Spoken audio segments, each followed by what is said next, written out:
pusara baginda Nabi Muhammad.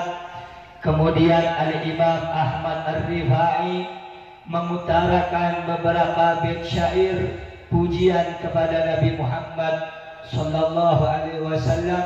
Beliau berkata, fi halatil bu'di kuntu ruhi ursiluha tuqabbilul arda wa hiya anni naibati wa hadhihi daulatul ashbah qad hadarat famdud yaminaka kay tahda biha syafati. Duhai Rasulullah, dari tempat yang jauh seringkali aku mengirim ruhku ke tempat ini, yakni ke tanah Madinah. Dari tempat yang jauh seringkali aku mengirim ruhku ke pusaramu wahai Rasulullah, sebagai pengganti daripada jasadku yang tidak bisa hadir, agar ruhku ini mencium tanah yang di dalamnya terkubur jasad muliamu wahai Nabi Muhammad. Wa hadhihi daulatul ashbah qad hadarat. Ini dia alam yang nyata wahai Rasulullah. Aku hadirmu, aku berziarah ke pusaramu. Famdud yaminaka, ulurkan tangan sucimu, ulurkan tangan muliamu wahai Rasulullah, agar kedua bibirku ini bisa mencium tangan muliamu wahai Nabi Muhammad.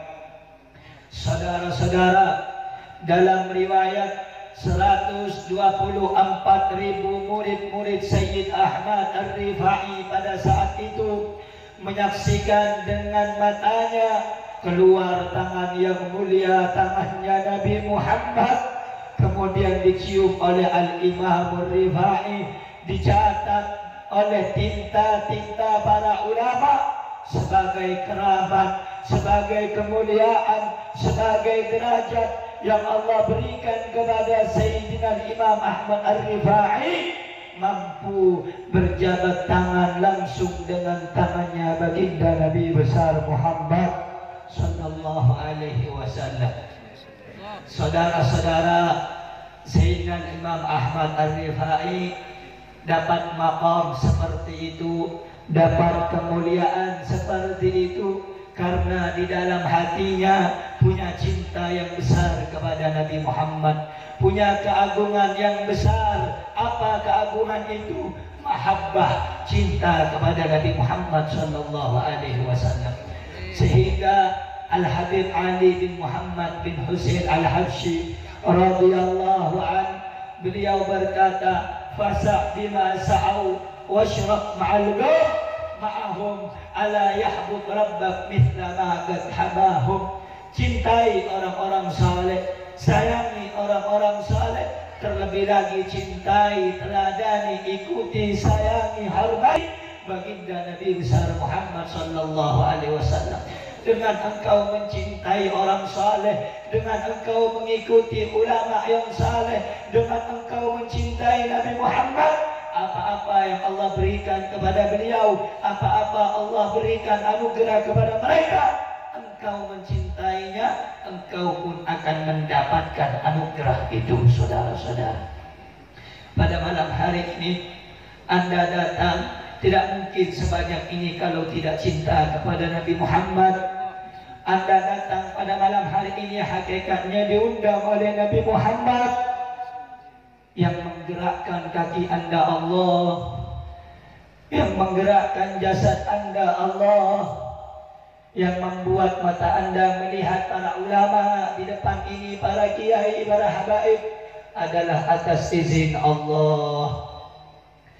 Saudara-saudara, bapak-bapak, ibu-ibu yang dimuliakan oleh Allah, kemuliaan yang terbesar pada malam hari ini, Allah mengizinkan kedua mata kita untuk apa?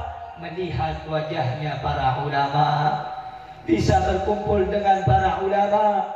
Qala Rasul sallallahu alaihi wasallam, bersabda Nabi Muhammad di dalam kitab Tanbihul Ghafirin, Al-Imam Abu Lais As-Samarqandi menukil hadisnya Nabi Muhammad.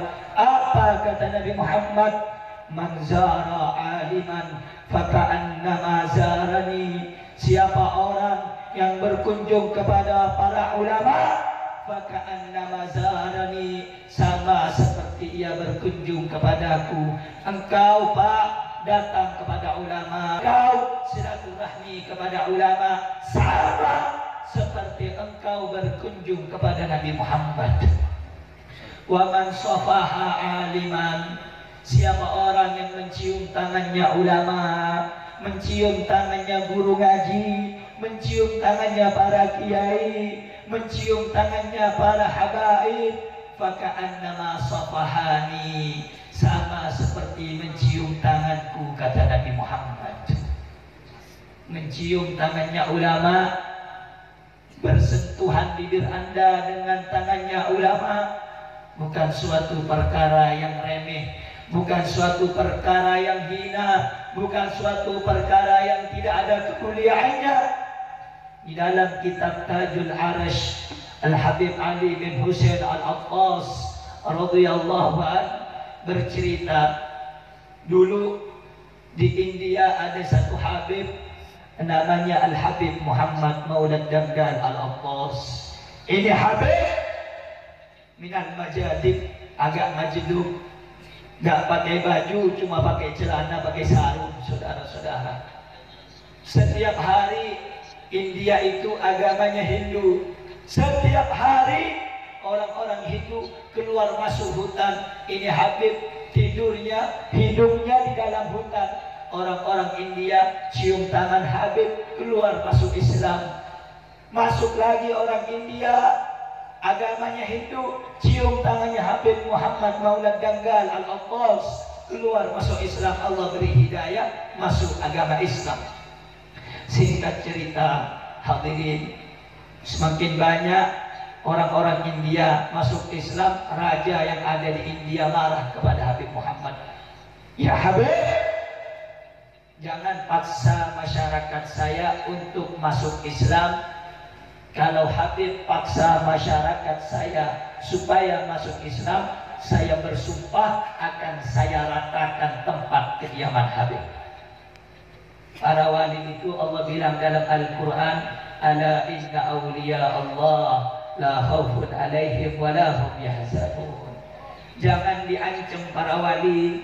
Kalau mereka sudah berdakwah, para kiai yang ikhlas, jangankan diancam ditutup pondoknya, diteror, didatengin oleh orang-orang, disewa pembunuh bayaran. Jangan diancam. Kenapa? Rasa takut mereka sudah habis kepada Allah. Urat takut mereka kepada manusia sudah putus. Rasa takut mereka sudah habis untuk Allah. Sehingga para wali kalau diancam, diteror, mau dibunuh, mau diapakan, mereka nggak takut. Walahum yahzanun, kata Allah. Mereka tidak punya rasa sedih sama sekali, para hadirin.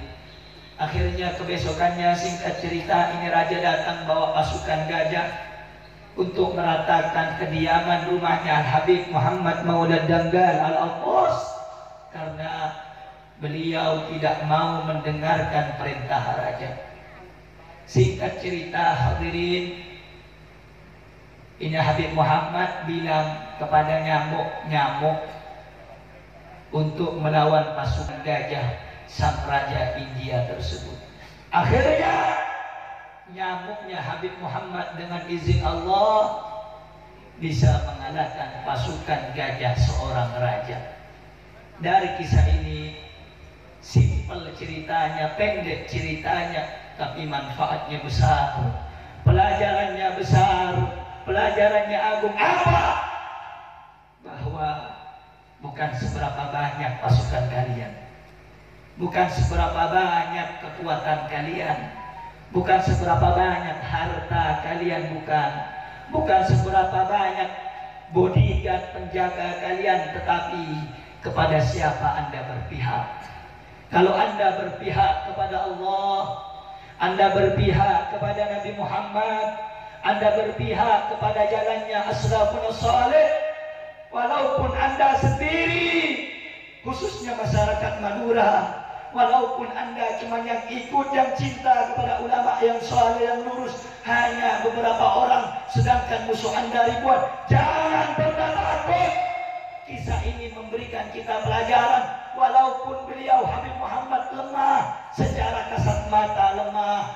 pasukannya nggak ada, beliau nggak memiliki prajurit, tetapi beliau berpihak kepada Allah, sehingga siapa saja yang berpihak kepada Allah, walaupun seorang diri, pasti akan diberikan kemenangan oleh Allah untuk menegakkan agamanya, saudara-saudara.